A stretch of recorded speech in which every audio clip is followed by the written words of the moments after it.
హరి ఓం తత్సత్ జయ గురుదేవ్. ఓం శ్రీకృష్ణాయ నమః. శ్రీ గీతా దేవతాయ నమః.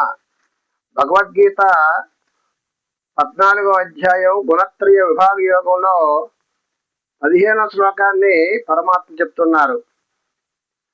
మనిషిలో ఏ గుణం అభివృద్ధి చెందితే దానికి ఆధారంగా మరుజన్మ ఉంటుంది. మనిషిలో 3 గుణాలు ఉంటాయి: సత్వగుణము, రజోగుణము, తమోగుణము. సత్వగుణములో ఉన్నటువంటి మనుష్యుడు మరణిస్తే ఉత్తమ లోకాన్ని చెందుతాడు, స్వర్గలోకానికి వెళ్తాడు. ఆ విధంగా రజోగుణము ఉన్నట్టు వాడు మరణిస్తే ఏ విధంగా వచ్చే జన్మలో ఏ విధంగా పుడతాడనే విషయం చెప్తున్నారు. రజసి ప్రళయం గత్వా కర్మ సంగిషు జాయతే తథా ప్రలీనస్తమసి మూఢయోనిషు జాయతే.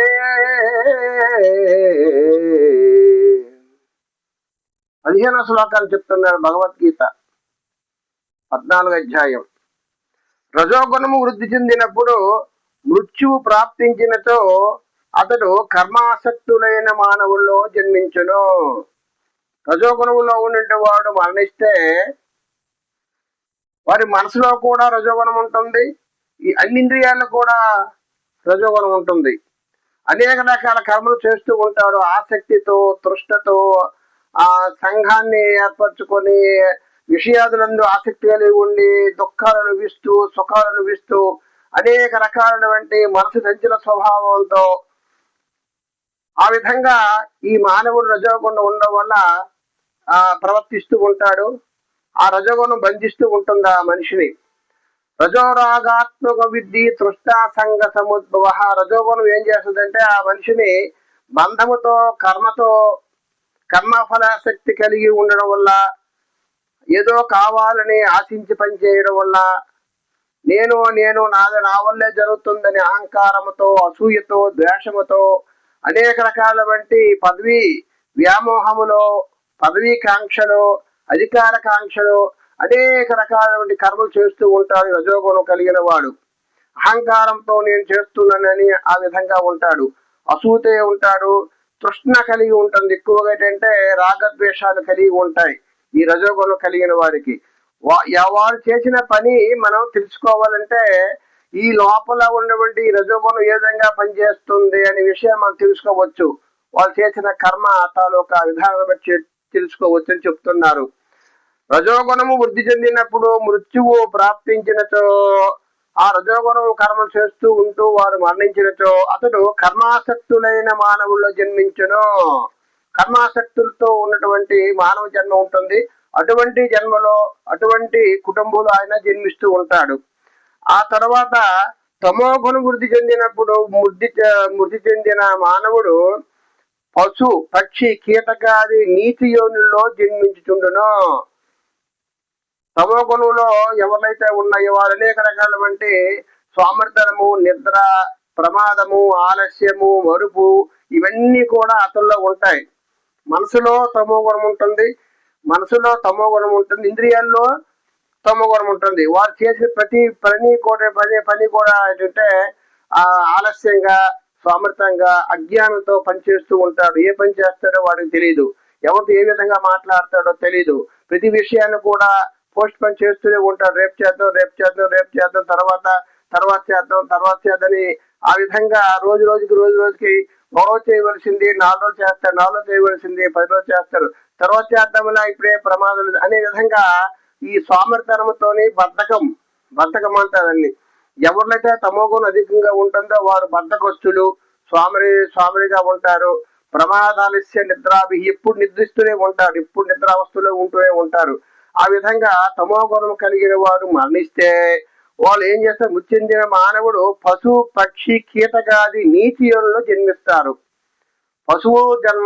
పశువు, పక్షి, కీటకాది నీతి యోనుల్లో జన్మిస్తాడు. ఆ తమోగుణం ఉన్నటువంటి వారు మరణిస్తే ఆ విధంగా మనము కూడా ఏంటంటే మనం సాధనలో ఉండి ప్రయత్నంతో మనలో సత్వగుణం ఉందా, రజోగుణం ఉందా, తమోగుణం ఉందా? నేను సత్వగుణములో ప్రవర్తిస్తున్నానా, నాలో మంచి భావాలు ఉన్నాయా, చెడు భావాలు ఉన్నాయా, నాలో సంస్కారం ఎటువంటి సంస్కారం ఉందనే భావన మనం కూడా నిత్యం కూడా సాధన చేస్తూ ఉండాలి. రజోగుణం ఉన్నదనుకోండి, రజోగుణంతో అహంకారంతో అసూయ ద్వేషం అన్ని కూడా వస్తుంటాయి. తర్వాత తమో గుణం ఏంటంటే బద్ధకము, అంటే మనం పోల్చుకోవచ్చు. ఓహో, నాలో తమో గుణం ఉంది, నాకు బద్ధకం ఉంది, సోమర్థనం ఉంది, అజాగ్రత్త ఉంది, మొరుపు ఉంది, ఇవన్నీ కూడా అజ్ఞానంతో నేను ఏ పని చేస్తున్నా నాకు తెలియట్లేదు కాబట్టి నాకు తమో గుణం ఉంది. అయితే మనం గుణాతీతులు కావాలని ప్రయత్నం చేయాలి. మనలో మొట్టమొదటి అంటే తమో గుణం నుంచి రజో గుణంలోనికి రావాలి. అంటే బద్ధకం విడిచిపెట్టి, సోమర్థాన్ని విడిచిపెట్టి, అజ్ఞానంతో లేకుండా మన కర్మలు మనం చేస్తూ ఉండాలి ఒక మంచి భావంతో. తర్వాత రజోగుణము నుండి సప్తగుణంలోనికి రావడానికి మనం ప్రయత్నం చేయాలి.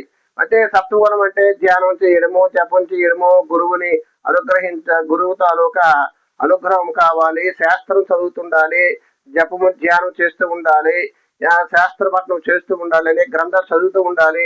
ఒక మంచి గురువుని మనం వెళ్ళడానికి గురువును సంపాదించుకొని వారు చెప్పిన విషయాలను మనం గ్రహించి మనలో ఉన్నటువంటి ఈ రజోగుణాన్ని పోవడానికి మనం ప్రయత్నం చేయాలి. తర్వాత సత్వగుణం వస్తుంది. ఈ సత్వగుణం కూడా ఒక గుణమే, అది కూడా జీవుణ్ణి మనల్ని బంధిస్తూ ఉంటుంది. అది కూడా గుణం కాబట్టి విశుద్ధ సత్వము, పరిశుద్ధమైనటువంటి సత్వగుణము కలిగి ఉండడం మనం ప్రయత్నం చేయాలి. సత్వగుణంలోనికి విశుద్ధ సత్వంలోనికి రావాలి. మనం ఏ గుణంలో ఉన్నామో మనం తెలుసుకొని ఆ గుణాతీతులు కావాలని, ఆ మంచి గుణాలతో ఉండాలని, మంచి ప్రవర్తనతో ఉండాలని, మన వల్ల ఎవరికి హాని కలగకుండా ప్రతి ప్రాణిని కూడా ఒక ప్రేమతో ఆ కరుణతో కలిగి ఉండడానికి మనం ప్రయత్నం చేయాలి. ఒక మానవత్వంగా ఒక మంచి స్వభావంతో మనం బ్రతకడానికి ప్రయత్నం చేయాలి. మనకు ఎంత ధనం ఉన్నా సరే, ఎంత విద్య ఉన్నా సరే, ఒక ప్రక్కన పెట్టి ప్రతి ప్రాణి యందు కూడా ఎవరినైనా సరే మనం దూషించకుండా, ప్రతి ప్రాణి యందు ప్రేమతో, దయతో, అహంకారం లేకుండా వాళ్ళతో మాట్లాడుతూ ఉండాలి. మనం అందరూ కూడా ఆత్మస్వరూపులమే, అందరూ కూడా మానవత్వంగా ఉన్నటువంటి పరబ్రహ్మ స్వరూపులమే అని మన భావం చేసుకొని, వారు ఎటువంటి హాని లేకుండా ఒక మంచి స్వభావంతో మంచిగా మాట్లాడుతూ, అనుద్వేయకరం వాక్యం సత్యం ప్రీహితం చేయొద్దన్నారు భగవద్గీతలో. మనం ఎవరితో మాట్లాడి సరే వారికి మనసు బాధ కలగకూడదు, ప్రియంగా మాట్లాడాలి, మధురంగా మాట్లాడాలి, సత్యంగా మాట్లాడాలి. ఆ విధంగా మనం నిరంతరం కూడా సాధన చేస్తూ మనలో ఉన్నటువంటి అజ్ఞానం పోగొట్టుగానే మనం ప్రయత్నం చేయాలని భగవద్గీతలో పరమాత్మ తెలియజేశారు. కాబట్టి మనం సత్వగుణంలో ఉన్నటువంటి వాళ్ళు మరణిస్తే ఉత్తమ లోకానికి వెళ్తారు. రజోగుణంలో ఉన్నటువంటి వారు మరణిస్తే ఒక మానవులో అంటే ఆ కర్మాసక్తులైన జన్మ ఇచ్చుతుంటారు. తమో గుణం నుండి వాళ్ళు మరణిస్తే పశుపక్షాది కీటకాది నీతియోరులు జన్మిస్తారని పరమాత్మ తెలియజేశారు. హరి ఓం తత్సత్. జై గురుదేవ్. సర్వే జన సుఖినో భవంతు. ఓం శాంతి శాంతి శాంతి.